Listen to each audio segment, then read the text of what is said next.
Hi, I'm RaeAnn Slaybaugh, Editor-in-Chief of Church Executive Magazine.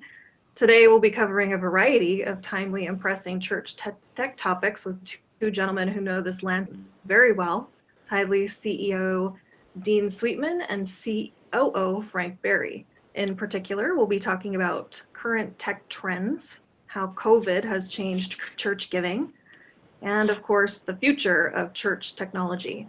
Okay, so Dean and Frank, first, can we talk a little bit about the biggest church tech trends you two are seeing right now? Also, how are these tech trends empowering the mission of the church?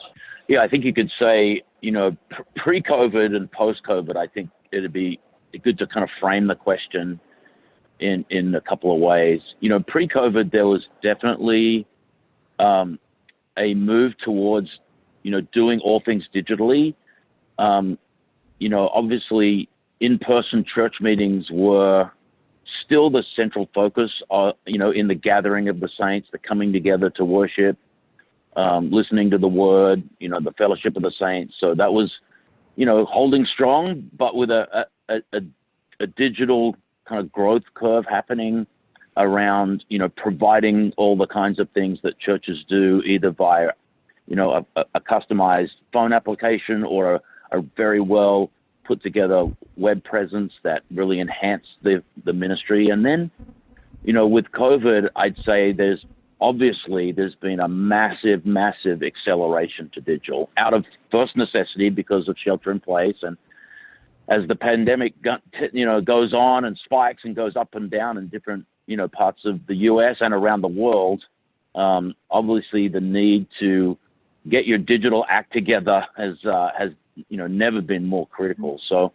the march to digital was on, but it has been hugely accelerated because of the what's going on in the world right now. I'll just kind of add in because that's exactly what's happening. And I've heard pastors and different church leaders kind of talk about how coming out of this, instead of church being in person and physical first and digital second, they're starting to like shift and think digital first, physical second, which sounds weird. And some people might hear that and go, oh my gosh, no way, right? Like that whole thing. I get it. But I just think it's a mindset about the importance of digital is something that every church, whether you were doing it or not, I mean, we've done, we have customers that we've interviewed and talked to, and they're like, we had nothing. And then all of a sudden we just put an iPhone on a tripod in the sanctuary with the pastor doing the Sunday lesson all on his own, right? And streaming it on Facebook Live, right? They're just getting started. But every church 4 months in is like light years beyond where they were prior to COVID, right? And in all things, right? Like live streaming, doing kind of online church and what that production looks like. Obviously giving, every church had to turn on a solution like Tithely, or else funds were just not going to be coming in. You still get some people that'll mail the check into the church office, but that's not, a lot of people won't. So just all things digital came, and I think it's forcing churches to go, okay, how does our digital presence become a more substantial part of what we do, even after we go back to in-person kind of physical gatherings? Okay. And we did just talk about this a little bit, but how has COVID-19 changed church giving, and how have your tech offerings adapted to those changes? Yeah, so I think there's two groups to look at. There were the groups of churches, and we had thousands of customers that already had digital giving set up, and largely those guys that had good giving experiences on their website or a mobile strategy to allow people to give easily, those churches that had that really didn't miss a beat. They literally shifted their communication, usually via email or via a blog or, a YouTube video from the church leadership. And they would say, hey, we're not meeting in person, but, click this button next to my right shoulder and you're able to give. Those guys were fine. And in fact, in the early months, giving, actually went up for a lot of churches because at that time we didn't know how long this was all going to go. And so people are like, I'm going to support my church. I'm going to take care of the church leadership team. I'm in for the mission. Church giving is so missional. It's like, the whole world could blow up, and the committed givers are just going to keep giving. So those guys were fine. The biggest thing that we saw, and it started right, you know, if you remember the middle of March 15, the first shelter-in-place order, I think it was March 14 or 15, hit.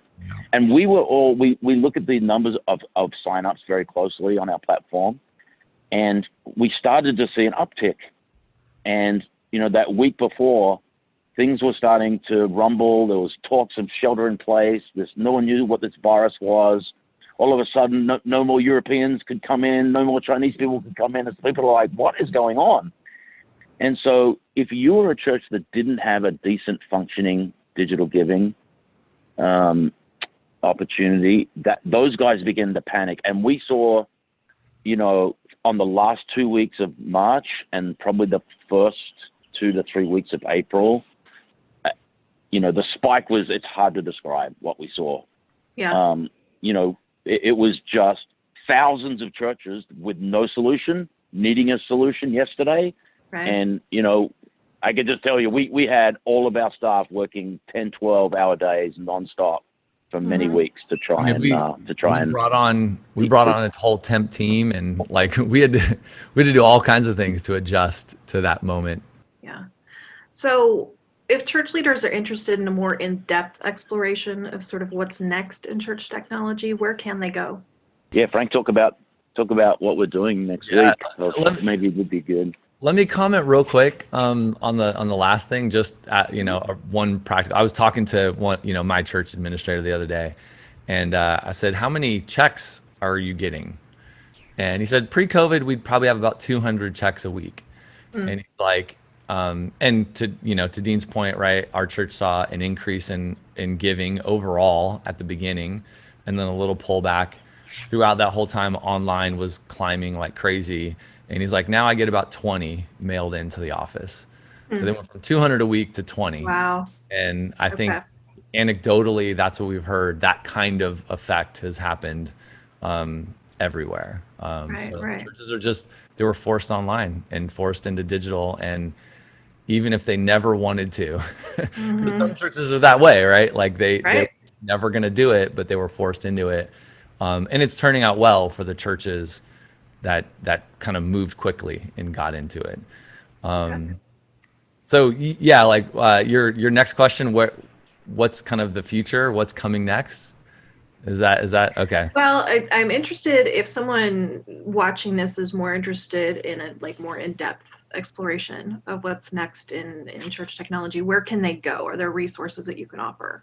We have a big event coming next Tuesday, so they should just go to Tidely's website, and when you get to the website, there's a banner at the top that says, register for the Tidely event. So we're doing a big launch of some new products and some new things next week, and without giving any specifics away, we think that churches they're continuing to go online, right? So they're getting there, right? That means websites, that means email, that means text messaging, that means online payments, that means live streaming, that means bringing everybody into one place, that means all these things, right? Like they have to go use all these different technologies. And so we've been hard at work trying to bring together as much of that into a unified solution so that they don't have to go use 10 things and pay way more than they should be paying for all this stuff because they're getting it all over the place, right?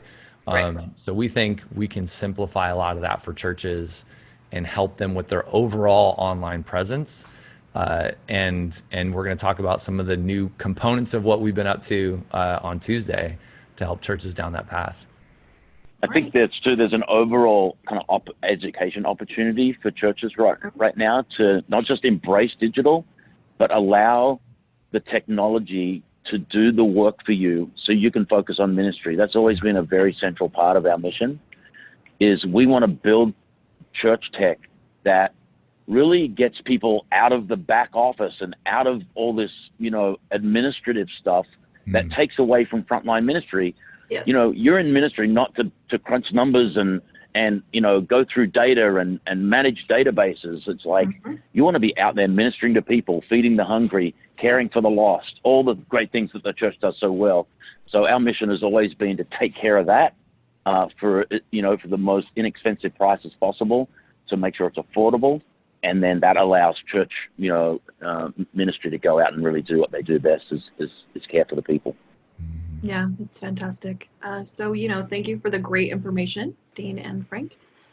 We do invite viewers to get more information by visiting get.tithe.ly, or to sign up for the August 11th product launch event, go to get.tithe.ly/next. Have a great day.